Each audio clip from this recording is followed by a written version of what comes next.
When I really went to the college, that's when I realized that all of this, the whole education system was made by Britishers to actually produce clerks. With that right blend of, you throw a stone, it'll either land on an investor or a builder.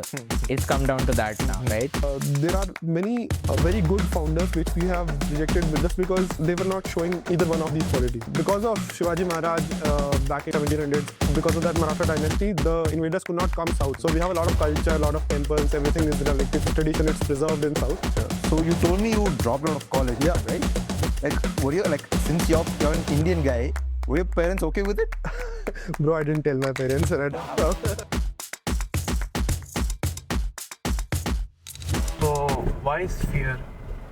So, I presume this as a sort of community building activity where we build a community for builders or anyone in general who wants to do something offbeat, which is not academics related, which is not studies related. So, since we are building a community, I envision a community being represented with a shape which is a circle or a sphere. So, I thought, since it's a community, why not just give it a semblance through a shape? So, sphere. That's the best argument I could come up with. Otherwise, it also sounded cool. So, yeah, why not sphere? Okay, but why is it spelled like that? What do you mean? Sphere with an F. Well, so I've never understood the concept of pH. Why is an elephant where there is a fur, there is a distinguishable fur, why is it spelled pH? I never understood that. It could be my innate dyslexia as well. So, I thought let me just take it for what it is. Let me just name it the way it sounds. And so, rather than naming it SPHERE, I named it SFERE. Yeah? Does that make sense?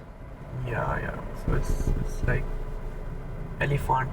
Yeah, elephant. So, yeah, I think that's why I wasn't really good at studies because I would spell elephant with an F.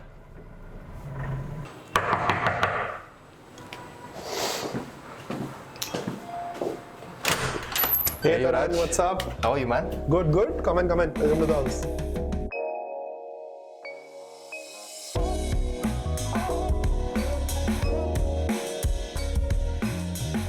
So Yuvraj, thank you so much for having us at your place. This looks like a lovely place to live in. Yeah. So before we start out about residency, Yeah. tell me something about you. Who's Yuvraj? All right, we're starting off with philosophical questions. Who am I? Yeah, man, that's what Sfere is all about. That's what Sfere is all about. All right. So, hey, I'm Yuvraj. I'm the India lead for residency here in Bangalore. Before this, I'm originally from Haridwar. Yeah, beautiful place. Love being there. Just after college, I dropped out of college and I started my first company in COVID. And after that, been trying my hand at different ventures. One thing stick, sports tech. That's what I do for a living. Before residency, I had a company called Webkites. We work with sports brands all over India. Take it Sai, Khelo India, National Games, this Olympic Association of India. All of them are our clients. So yeah, that is something which I did professionally. And yeah, after that, since September 2025, I've taken over the residency as India lead. Achha. So you told me you dropped out of college, Yeah. right? Were you since you're an Indian guy, were your parents okay with it? Bro, I didn't tell my parents. Right? They only knew after there were 3 months, after all the documentation had been done and it had been 3 months since I dropped out. Only after that I had somehow mustered up the courage to actually tell them that, hey, this is why I am not in my college right now. And it's not the extended holidays or internships. I've dropped out, I've started something of my own. Probably work, might not work, but yeah, this is what I wanted to do. I can already imagine your dad fuming at you, man. Both of them are doctors. Okay. So they were already fuming at me for taking engineering instead of taking a medical profession. And one more blow they got that day I dropped out. So that is something. But yeah, I guess as the years pass by and you show some progress and doing something in which you love, I guess that actually covers up the gap. Okay. And I like to think so that I have covered up that gap. But yeah, for parents, it's never enough. So now they're happy with it. Now they're cool with it. They are good with me surviving and not dying out of That's hunger. all we need, man. That's all we need. Now coming back to residency, like most people I know, like a lot of my friends, a lot of my peers, they don't know what an accelerator or a hacker house is. So for them, like, what is residency? What is a hacker house? All right, so Residency is India's first hacker house. We started back in 2023. Hacker houses as a concept has been originated somewhere in SF. So some people thought that would be really cool that if we get a bunch of people who are interested about an idea, space, let's say biotech, healthcare, AI, anything like that, and let's get them all together in a place and let them build. Give them everything to build, all the logistical support, and all they should focus is on building. That's what the concept of hacker houses is. It's a plug and play concept. It is very, very prevalent. You must have seen the Social Network movie, right? Yes. In that, Mark Zuckerberg drops out and then he moves to Palo Alto in a place where all his builders are in a house and they're all building, right? So that culture has been there in SF for a long time.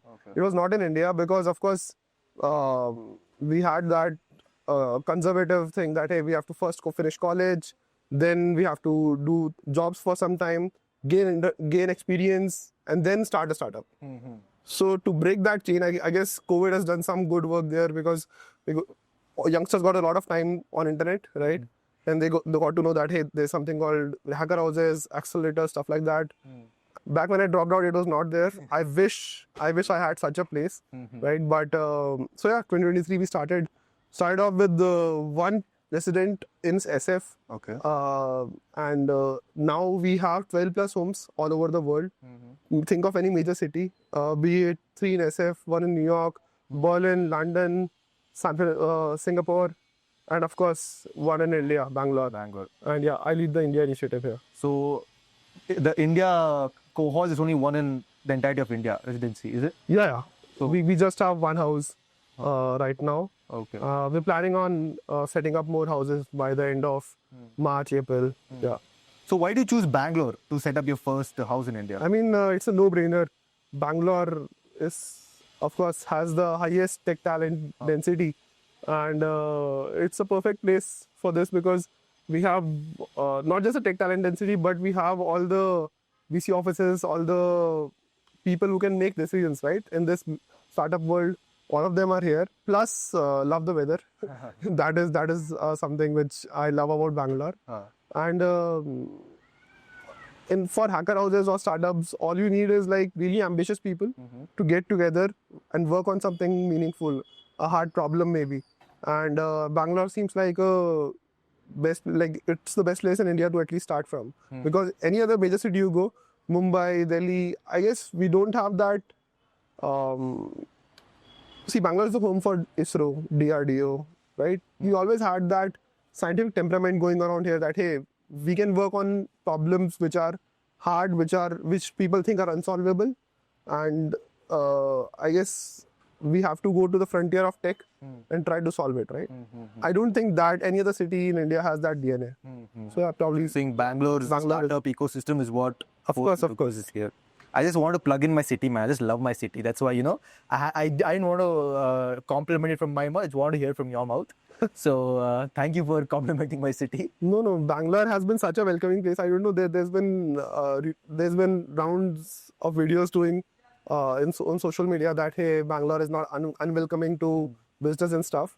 Yeah, it happens on one-off instances, but I guess that is extrapolated in internet. But Bangalore has been a welcoming city to me, to all our builders here. We've done 7 cohorts in India now. This is the 7th cohort running here. Every cohort around has 10 to 15 builders. So every one of us has had good experience here. Yeah. So how many months does one cohort run for? Every cohort is 3 months, 3 to 4 months. Yeah. Achha. And if, say, one builder or one startup or a founder wants to enroll into residency, what does he or she have to do? So we have a very simple 3-step process. You go to our website, residencyblr.com. There's an apply page. You apply from that. You have to submit a written application. We go through all the written applications. Then we move you to the second round. it's an AI interview round. And once you clear that, then any one of the community architects from all over the world will take your one-on-one interview. It will be more like a vibe check call. We have already done all the sanitation checks in the past 2 rounds. Third round is just to check that, hey, if you fit that vibe of a hacker house, do you have that culture of helping others? Do you have that feeling of collaboration with you? That's what I guess we look for. Lovely, man. That sounds lovely.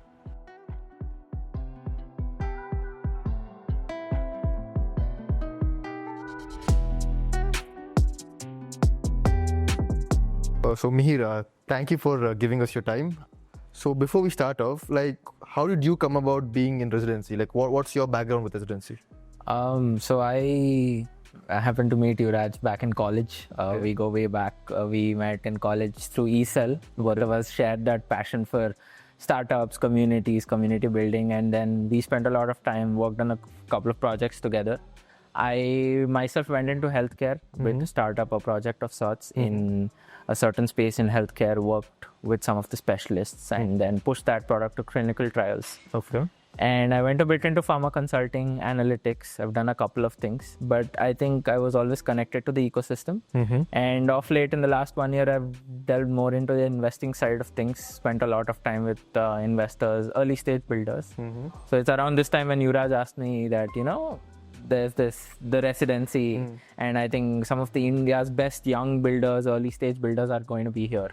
And as someone who's definitely going to be more into the investing side, the supporting side of ecosystems, I thought this was the best place. So I came on last cohort with Yuvraj, mostly as I'm a bit of a co-host, bit of an ops guy, but mostly now I help in strategy and planning on fundraising, maybe, build more of a supportive, lucrative ecosystem for the startups here in Bangalore and India, because there is no dearth of talent, but there is definitely dearth of resources.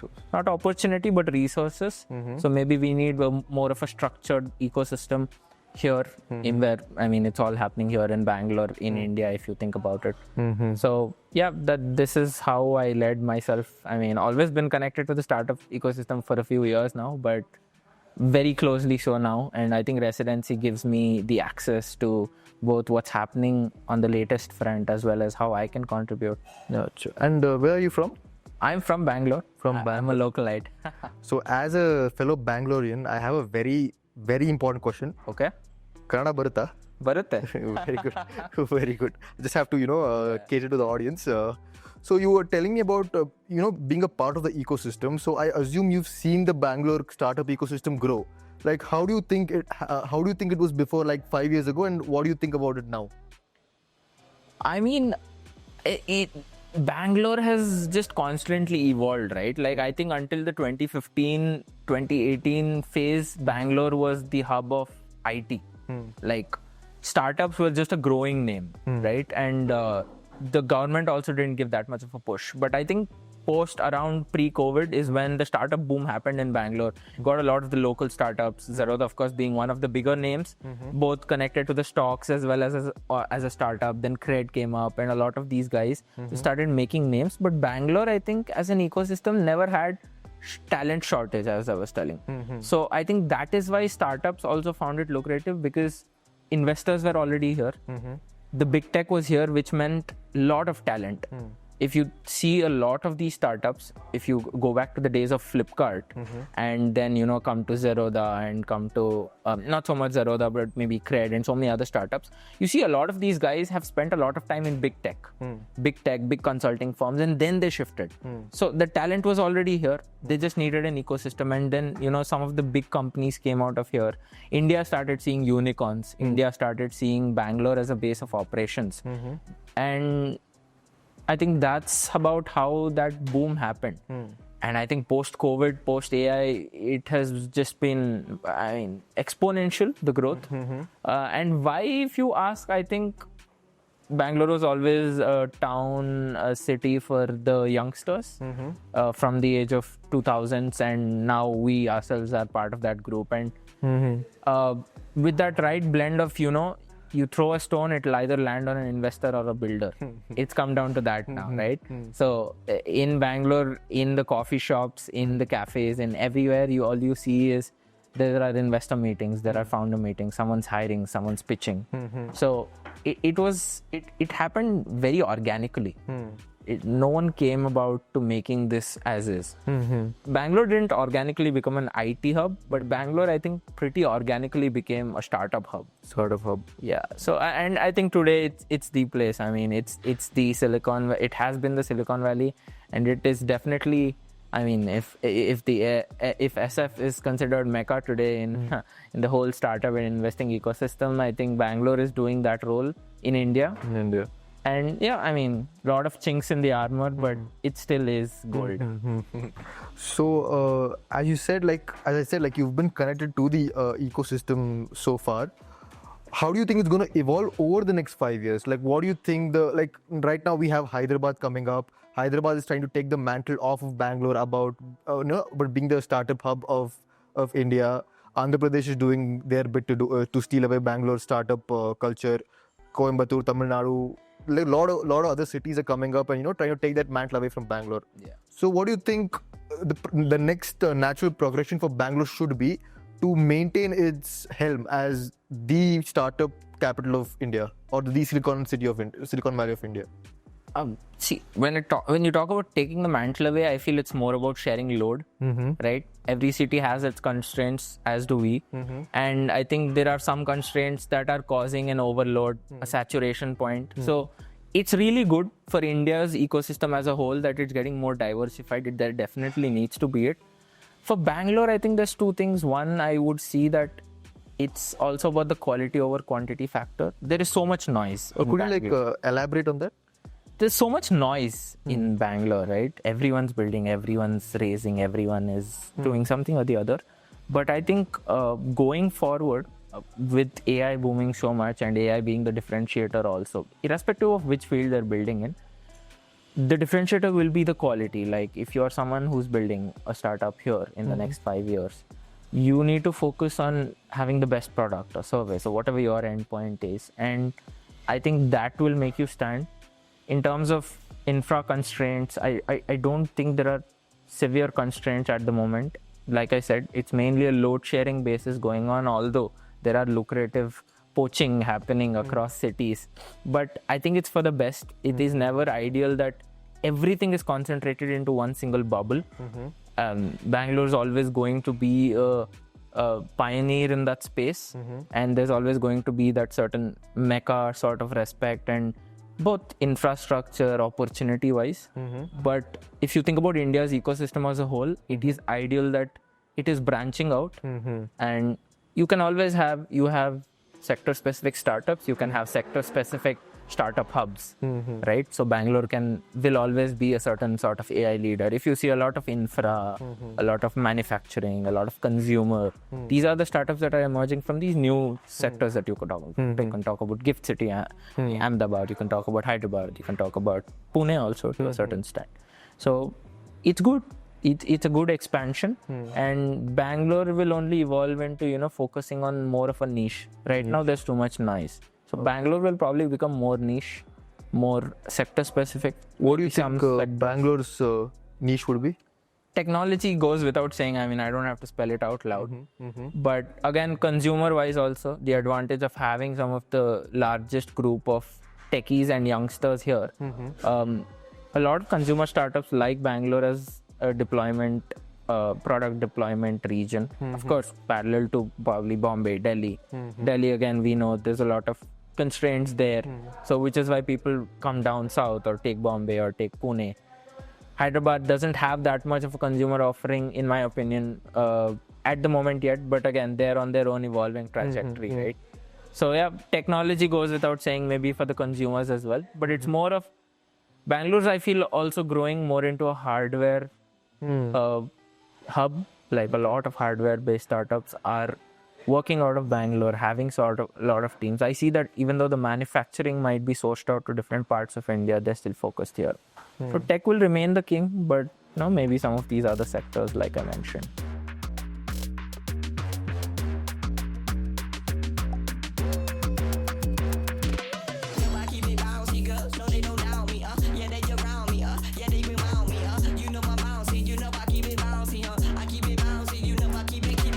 So Yuvraj, this looks to be a very colorful room. Yeah. Like, what do you guys use this room for?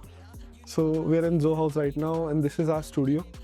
This studio, as you can see, it has acoustic panels all around. So if you stand in here for 2 minutes in silence, you can hear your own heartbeat. It's super sound proof. One thing which we do here is deep work.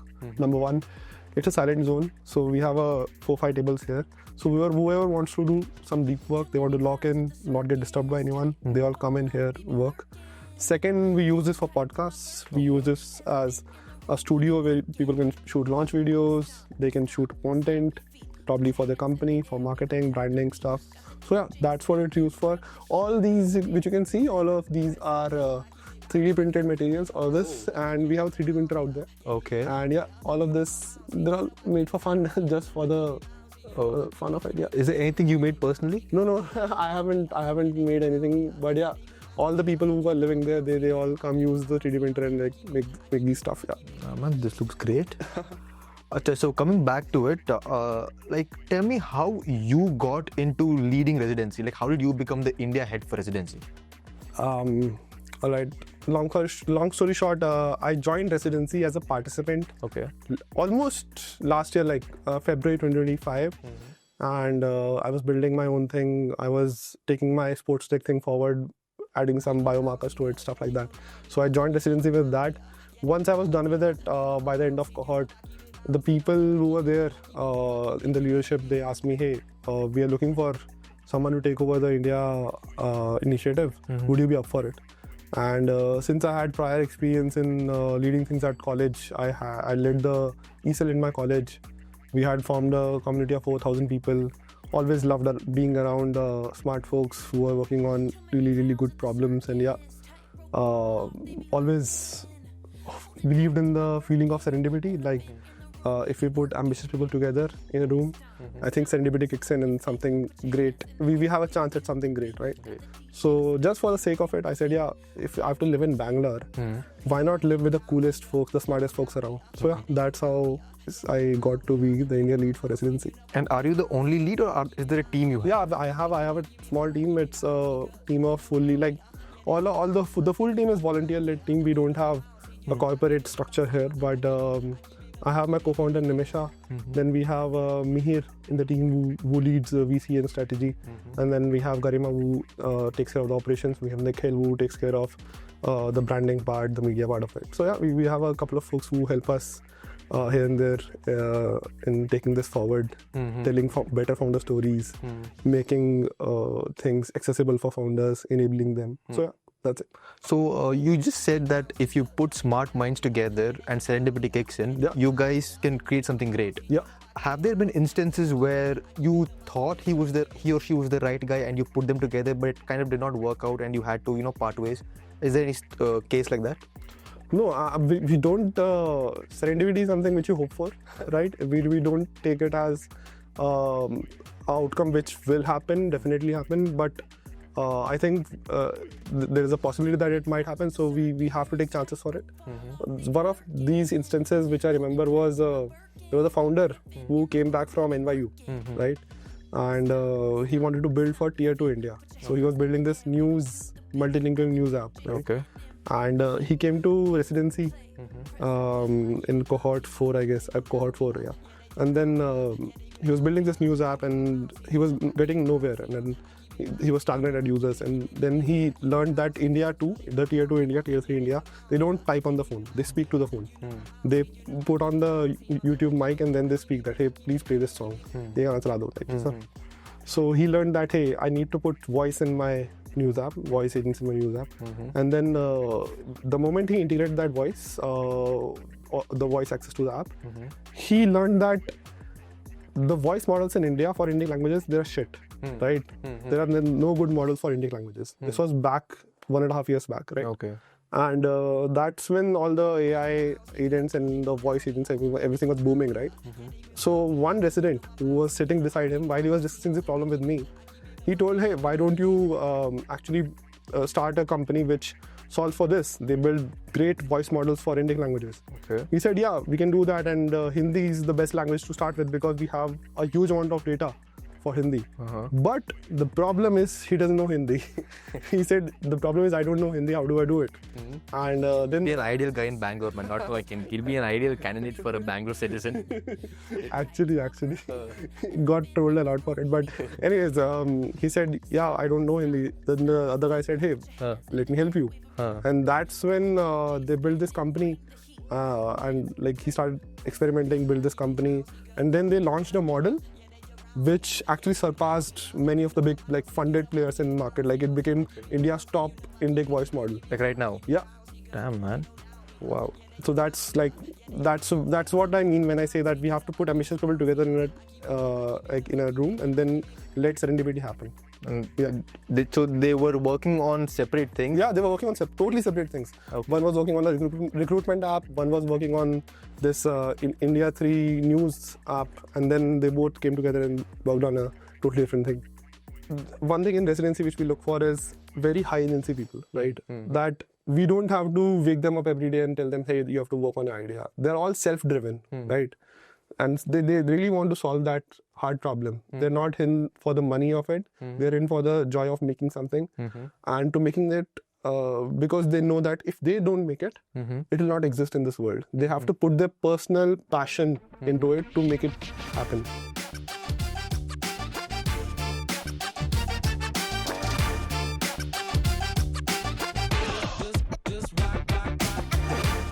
So Yuvraj, I bet there are a lot of applications that come in for residency. Yeah.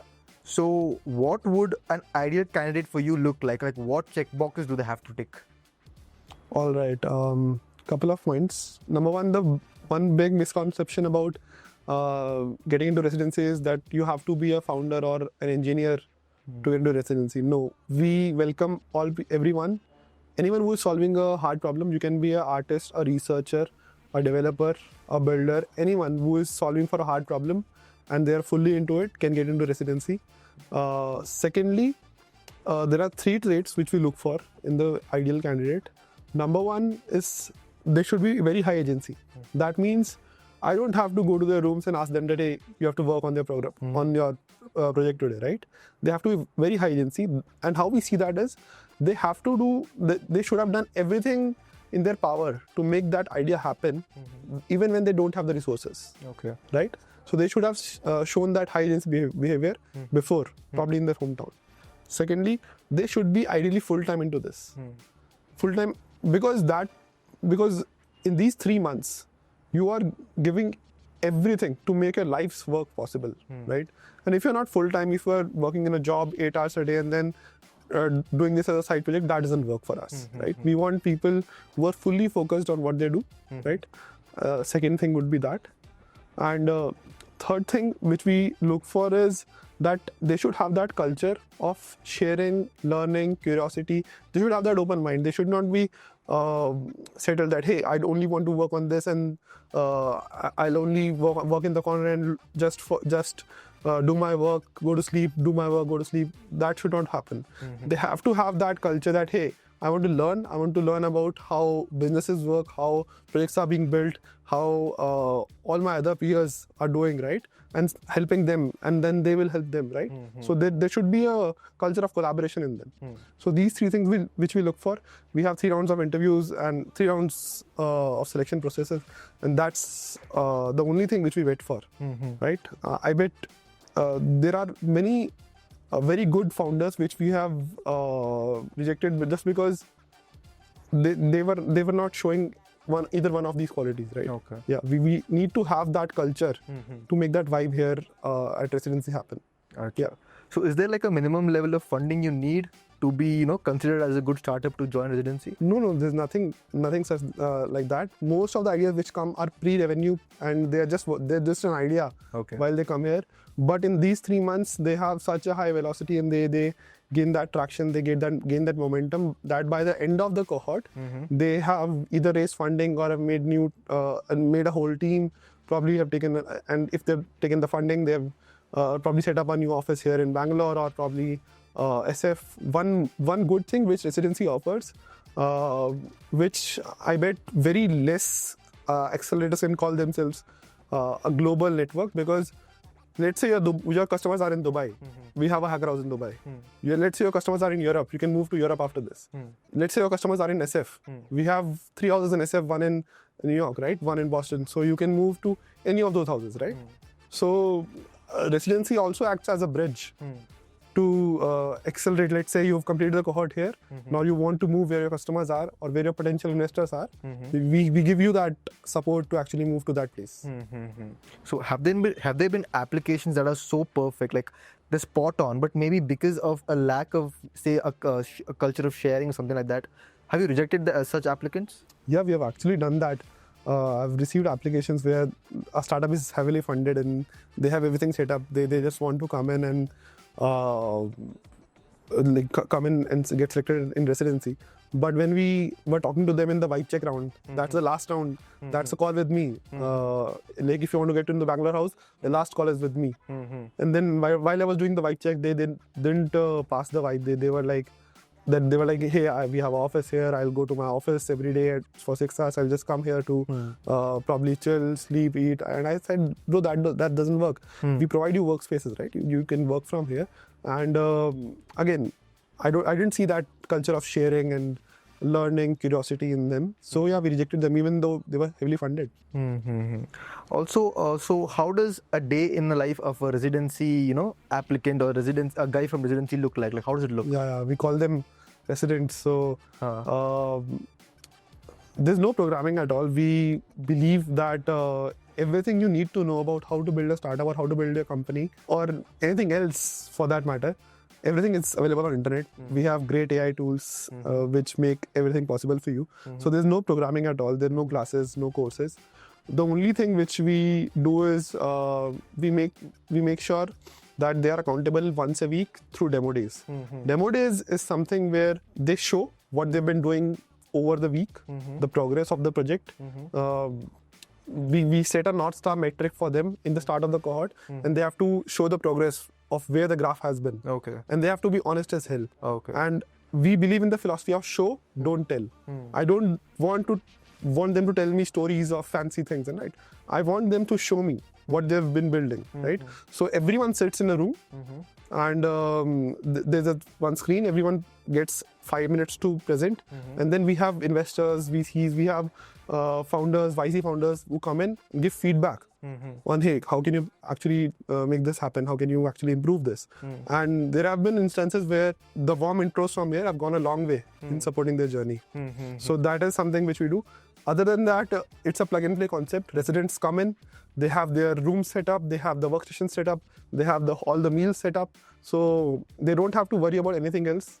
And that's what hacker houses are for. You don't have to worry about cleaning, the laundry, nothing. Like you just have to focus on what you're building and sharing, caring, learning, and that's what residency provides to all the builders. Right now, we have a lot of AI founders, we have a lot of hardware founders, but you can come from any space. We have had one company from sustainability. We have had brands which are built in D2C. We have brands which are built in hardware, right? So we welcome all and every sector as long as they're curious, they show high agency, and they have that builder mindset. They should not have that manager mindset that, hey, I'll sit here and my team will work somewhere else.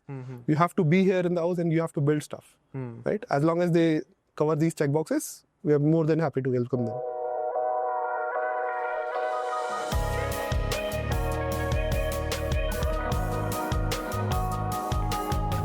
So Prithvi, you're like a resident in this place, right? You're a part of residency. Yeah, we are. There are different startups that get in a way incubated here, and one of those. Achha. And can you tell me more about yourself? Like, where are you from? So I'm from Hyderabad. I'm an engineer like many of us. I graduated from BITS Pilani. Post that I worked on a couple of startups. One of them I had an exit. Post that I met my co-founder Bharat. That's where we started working on our current startup. Couple of months back we started. Okay, and what's the name of your startup? It's Cinic. Cinic. Okay. Yeah, so we are making a professional network for artists, creators and makers of entertainment industry. Okay. Yeah. So could you tell me more about it? Like how does that work? So there is LinkedIn and many hiring platforms also for regular white collar workers. But when it comes to people who work in entertainment industry, these are more like a project basis. People work from one project and they move to other project, and they have a different working style and different kind of even resume as well. These like if we try to fit their resume into a LinkedIn, it doesn't suit. So these people needs a different identity digitally, and also there is no transparent platform for them wherein they can find their work. There are places like Fiverr and all this for gig working, but that doesn't suit the working style of the people in the film industry and all the sister industry. So we are building a network to support these people. First is resume building is our main. Next is finding auditions, applying to auditions and getting a role. And post that, one major complaint from the industry is people inside the industry doesn't have trust over the new people who want to enter the industry. And the second thing is, people who are outside the industry, they find it very uncomfortable to get into the industry because they have heard all nonsense about it. So what we are trying to do is to create a trust layer wherein anyone who's trying to enter the industry, we are trying to vet them, do verification, so that production houses have better trust that, okay, we can trust these people with the project, because they are not going to work for 1 year or 2 years. They are going to work for 3 months or 4 months on a project. So it has to be very trust oriented, because there are a lot of high capital things that are available on the set at a point. And the second thing is, we are trying to create a contract layer for people who want to get into industry. Like one problem is people who work in the industry doesn't get paid well. That is big complaint from all these newcomers. So we want to create a contract system wherein if industry person is hiring someone, they both get into a contract, and the contract is digitally stored on our platform, so that the transparency layer is complete at both the ends. So that is. So what are your plans and expansion? Like how are you planning to grow this thing? So we are first right now working with the production houses to list. So this is a chicken and egg problem for any platform. So if you have production houses, people will come. If people are there, production houses will come. So to solve this thing, what we are first working with the production houses to list their auditions onto our platform. So first we are solving for hiring for the production houses. So we started off with few offline events. We are doing hackathons. AI filmmaking hackathon is one, writers hackathon, cinematographers hackathon. We are doing this so that industry finds new talent, and that is where we are establishing a relationship with the industry. We started with Hyderabad. Our next is in Bangalore. After Bangalore, we are going to Chennai, Kochi, Mumbai. So these are the main industries right now in India. So we are just working around with them to get that trust from them. And this is a bit off topic, but you're a Telugite, right? Yeah. And I'm pretty sure you must be in love with movies. Like, you must be love movies. Yeah. What's your favorite movie? So I have many movies, but if you want me to tell about a Telugu movie, then it is Care of Kancharapalam is one movie that I love. But I have love for all world cinema, so I even watch Kannada movie, I watch Tamil, every language, like I don't like. In English, there is this one movie, there's a hidden gem. It's called The Man from Earth. Not many people could have seen it. So they should definitely check it out. So you must know, like, there are the different industries within India and each have their own trajectory of growth. Yes. So like which industry do you think is growing at a good enough pace at this point? Definitely there's over the last 10 years, there are a couple of industries, like Telugu industry has been growing like crazy in the last 10 years. Also there's like Kannada industry, from nowhere it has taken, it's like it has been making pan-India movies. And also Hindi industry, over the last 2-3 years, there is a sudden spike in the viewership and all. It's good for all. Like if any, like because of OTT and this dubbing culture, there's a lot of reach for all language movies across all languages. That is much more actually a positive growth across Indian film industry that we see. So you believe OTT platforms have positively impacted the movies? Yeah, not completely. There is a negative impact also, because people now are a little more laid back. They want to sit at home and watch at their own comfortable time. But definitely they have also opened up few gates for smaller movie makers. They have a canvas right now to show their cinema, so that they get that initial approval, so they can make a bigger movie next time that they do. So even that is there. So there are both sides to it. So one last question. So is there any event or any hackathon that Cinic is planning in the future? Yeah, we are doing a AI filmmaking hackathon in Bengaluru. It's on March 7th. So this is purely for the industry to hire AI filmmakers, because AI filmmakers are mostly useful for the industry for pre-visualization, post-production, patch-up work, generating trailers, teasers. So it's a new use case that has come for the industry. So we thought we have to solve something that is a new age talent that industry requires. So yeah, we are doing it on March 7th.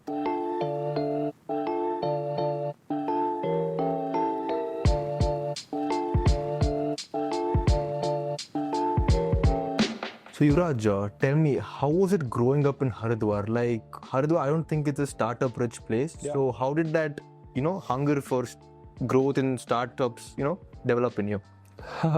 So Haridwar, the family moved to Haridwar back in 2007, 2008, and my father is a doctor, mother is a doctor. Okay. So they found some good opportunities there. They moved there, and once we moved, then shortly after that, I was sent to boarding school. Okay.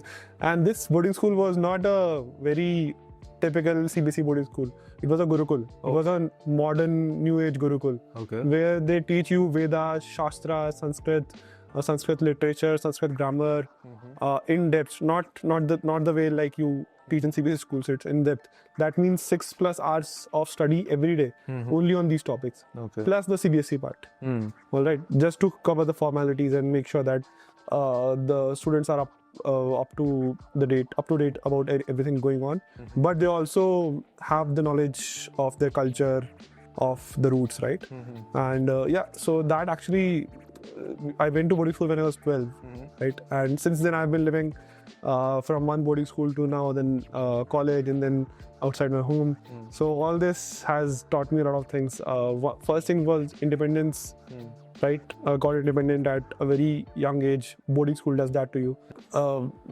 We got a lot of opportunities to participate in activities, and not just for the sake of it.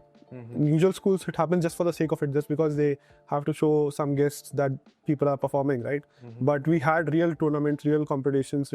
I was a national level handball player, Okay. and that was all possible because I was in a boarding school and I could devote time to sports, right? Like otherwise, all the time would have been just wasted in tuitions and everything, right? Going towards home, coming from home, stuff like that. All of that time was utilized in sports. Plus, that school had a culture where they promoted leadership from starting. So they appointed us school captains, and we had a lot of autonomy on how do we want to run the place, right? In terms of student councils, hostels, and curriculums, what change do we want to do. They were very flexible in that part. It's called Acharyakulam. Okay. All right. It's in Uttarakhand only. So that actually shaped us, and we had guests coming in and like project science fair, stuff like that. So always was interested in study in the practical aspect of studies, right? And starting from that, went on to realize that hey, medical is not my calling. Engineering is something because I wanted to dabble around with probably computers, robotics, mechanics, all of that is in engineering. Then when I really went to the college, that's when I realized that all of this, the whole education system, all of this was made by Britishers to actually produce clerks, so that they could actually, it was Macaulay's education system, right? So that they can actually study in that and actually become a good tools for Britishers to rule the country, right? And it's been going on like that since the independence, right? And I mean, like there are a few positive changes now and then, but it's largely been that. So what it was very fortunate that I got a chance early on to be independent, to develop critical thinking, develop leadership qualities, had these opportunities, and I owe this all to my school, I guess. That's good. And my parents, they have, however, I've disappointed them in so many ways, but they've always backed me. That has also been a positive. They've always said that our greatest investment is you, not our money in real estate or anywhere else, right? So yeah, planning on to actually make them proud someday. Have you watched that video by Chris Martin from Coldplay? Which one? Like way before Coldplay got famous, he stands in front of a camera and says Coldplay is going to become the biggest band in the world. You watched that, right? I have. So he once said that was going to be the start of his documentary as well. So imagine this video is like that, but for Sfere.